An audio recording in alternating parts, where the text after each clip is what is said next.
ওয়ালাইকুম আসসালাম। হ্যাঁ ভালো আছি, তুমি কেমন আছো? হ্যাঁ ভালো আছো না? আচ্ছা তুমি কার সঙ্গে আছো?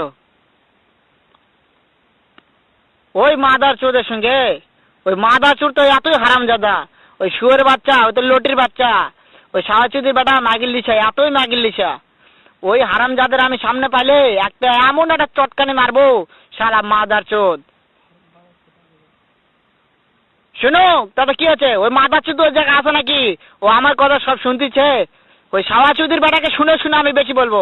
শুয়োরের বাচ্চা, শুয়োরের বাচ্চাকে আমি একটা এমন একটা চটকানি মারবো, শালা শুয়োরের বাচ্চা, লটির বাচ্চা। তাই নাকি? ওই শুয়োরের বাচ্চা আমাকে মারতে চায়? শুয়োরের বাচ্চাকে আমি দেখা সাক্ষাৎ হলে বলে শুয়োরের বাচ্চাকে আমি এমন চটকানি মারবো, মাদার চোদ। আমি থামা